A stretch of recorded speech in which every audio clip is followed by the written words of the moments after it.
just like the Astros against the Royals, I got nothing. It's episode 42 of Stone Cold Stros, and it starts right now.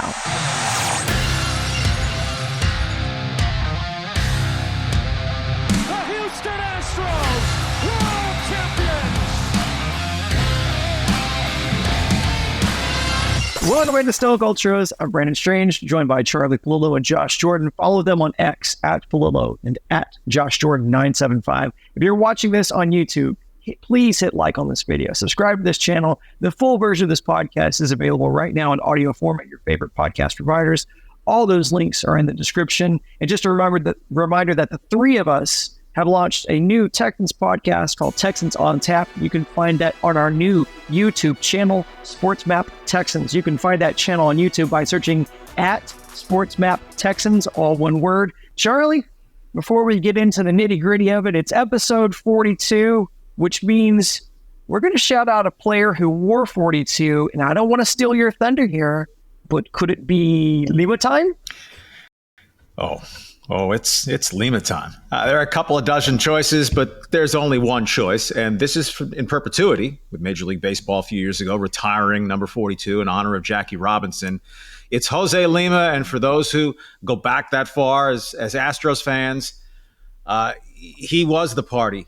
A 2-year flash in the pan, if that's possible. Won 16 games one season, came back and won 21 the next year, and then Enron Field wrecked Jose Lima's Astros career.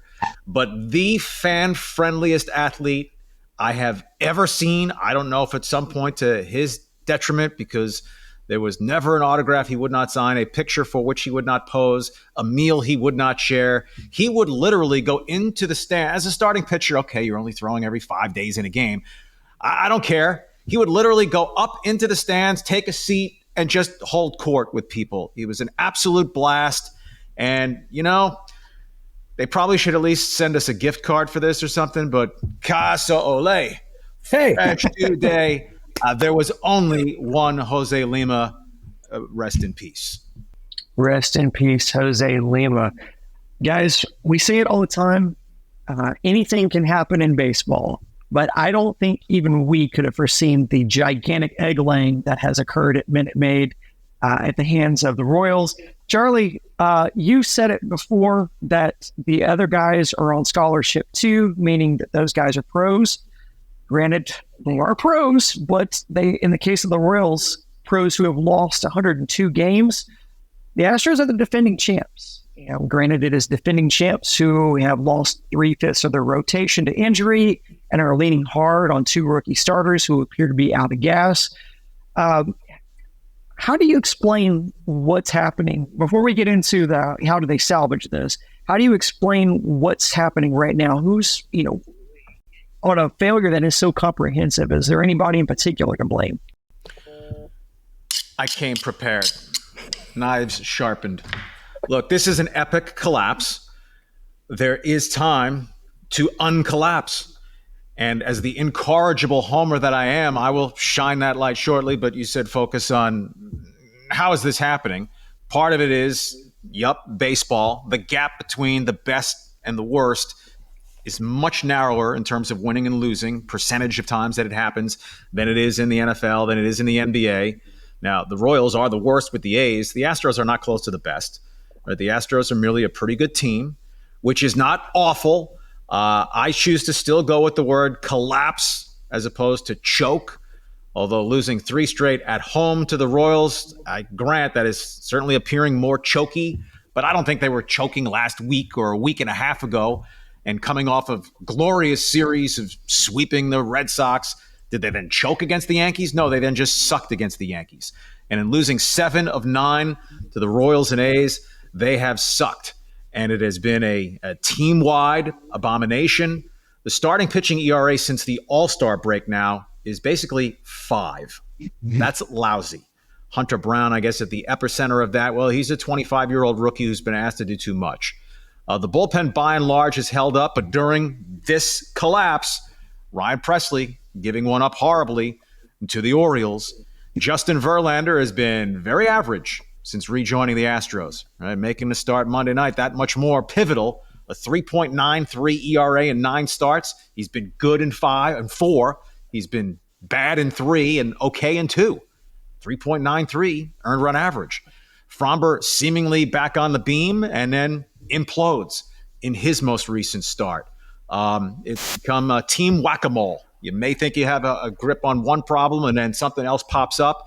Then there's the lineup, right? Into the Seattle series, 3-9, 12 games. Alex Bregman, 1 for his last 23. Well, before that, 4 for his last 18. So that's 5 for 41, a 122 batting average. In this 12-game stretch, what's Alex Bregman's most notable play? Throwing away a double play ground ball, helping lose one of those games in Kansas City. Jeremy Pena over these 12 games, batting 256 or so, 261, I think. No power whatsoever, rarely walking, OPS 621. That blows over these 12 games. Kyle Tucker, overall, a wonderful season.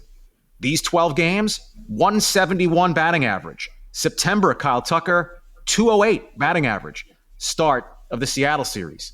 Jose Abreu's Jose Abreu. You're going to have pockets of production because over 162 games, especially when you're playing way too much, right? You're going to have those sore thumbs that stick out in a positive way.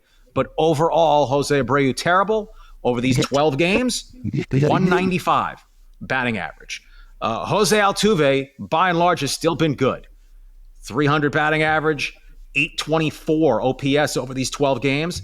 That's still down more than 100 points from what his OPS was before these 12 games. It has been a damn near across-the-board meltdown. Chas McCormick has started 11 of these 12 games, 220 batting average, 679 OPS. Up and down the lineup, up and down the rotation, much more selectively in the bullpen. But those old brokerage ads, why are the Astros where they found themselves going into Seattle? The old-fashioned way. They earned it. Yeah, I'm with Charlie. You can spread the blame around. If we're just looking at the Royals series, I'm putting it on the starting pitching. I mean, between Fromber and Hunter Brown, I mean, the game was over in the blink of an eye, especially with the way the offense has been hitting it. You really had no chance in those 2 games. And then in the JP France, Jordan Lyles game, I mean, you couldn't get anything off Jordan Lyles. I pulled this up. There was only 1 start for the entire season where he gave up 0 earned runs. It was against the Tigers, but he did that against the Astros. And then against JP France, you can't score a run until the 7th inning, or with JP France on the mound for you, you can't get a run until the 7th inning. So that's why that went poorly. If we let's look at the stats here. Last 7 days, now they're down to 8th in OPS. They were much better last week. ERA for the season, now they're 10th. ERA in the last 7 days, 21st. That ain't going to get it done. And you got to put a lot of this on the starting pitching recently, because I think it was Steve Sparks that had a 13 2/3 innings pitched out of the bullpen over this series. They didn't give up any runs, only 1 hit. So in this particular series, it was your starting pitching. You just couldn't get out the gates with Hunter Brown and Fromber just putting you so far down in such a hole. You guys may have some sense that I can be a little stat geeky once in a while, but digest this one. I actually triple checked it to make sure, because can this really be right? It's right. They should. They deserve, except the games are too important. They deserve to have to go to Seattle by Greyhound or Amtrak or something. But as they flew to Seattle, I don't know if anyone called to their attention that the Astros had lost their last 4 games when they scored 5 or more runs.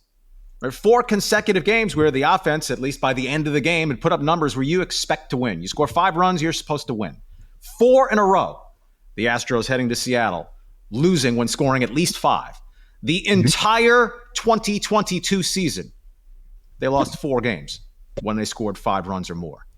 Here they did it in a week and a half, playing largely scrub competition, save the 3 games against the Orioles.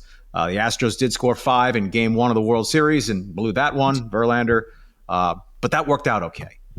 Now, as we pivot or continue, let me play, not really homer, realist. The Astros head to Seattle 8-13 in September. The Mariners are 8-14 in September. And getting swept by the Rangers is not the ignominy that getting swept at home by the Royals to finish 39-42 at Minute Maid Park is. Nevertheless, the standings are the standings. That the Astros can beat the Mariners 2 out of 3 in Seattle is not some sort of preposterous suggestion. If they pull it off, right? The only real, or the first real must win for the Astros is the game after they lose one in Seattle. Because if they lose this series, then they're probably done. But if they win 2 out of 3 in Seattle, they then go to Arizona. The Diamondbacks can have a National League wild card wrapped up by Friday or Saturday and not pitch 1 or 2 of their best pitchers. Zach Gallen will probably go Friday, Merrill Kelly Saturday, pending. But the Astros could catch a huge break there if the Diamondbacks are champagne-soaked and celebrating being a wild card and planning to start their wild card series on Tuesday. If the Astros, and it seems Herculean off the garbage we've been watching the last couple of weeks, but 2 out of 3 in Seattle would not be a miracle. 2 out of 3 in Arizona would not be a miracle. If the Astros do that, the Mariners have to sweep 4 from the Rangers this weekend. The Astros are in. So, okay, if the Astros win 2 out of 3 in Seattle and go 1-2 in Arizona, well, Seattle still has to beat Texas 3 out of 4 this weekend, or the Astros are in. And I'm leaving aside the idea that Toronto could collapse. I don't think it's going to happen. So, coming off this stretch of game 2-7 against the freaking Royals and A's, but worms do turn. Right, things can stop on a dime and go the other direction. It's not what you want to be your rallying cry right now for the Astros, but it's where they are this last week. It's still possible, and I will mention that the Philadelphia Phillies last regular season went something like 7-12 to end the regular season, wound up in the World Series. Getting in the tournament gives you a chance to go very deeply into, if not win, the whole damn tournament. Let's talk about the way they stack up their starting pitching to end the season, because there's a possibility that the very last game of the season could be very meaningful for them. They may go to Framber Valdez on 3 days rest. How do you guys feel considering Framber's up and down season? Is that a good idea? And also, I guess given the urgency and kind of pitching guys on 4 days rest leading up to that, how does this impact the playoff picture, or a potential, let me just qualify it with that, a potential playoff outlook if you're going into the playoffs and you've had to lean on your guys on shorter rest than normal, for a staff that really hasn't been sharp for the entire season? I mean, for me, the first thing I got to do, I can't let Hunter Brown start another game. I think he's going to be an important piece of what you do moving forward, but just get this right here. Hunter Brown has given up 6 or more earned runs in 3 of his last 5 games. He's given up 6 or more earned runs of 4 of his last 7. So, I mean, you can't go in there giving up 6 runs in a gotta-have-it game. I just don't see how you trust Hunter Brown right now. So I think after the big 3 go against the Mariners, I think Friday, because the off day on Thursday, I think it's JP France. And then what they do Saturday and Sunday, I'm really curious to see how they're going to approach that if they want to pitch these guys on short rest. Well, Verlander would have 4 days rest for the Saturday game. And then if it's all riding on Sunday, then it's essentially all hands on deck like a playoff game.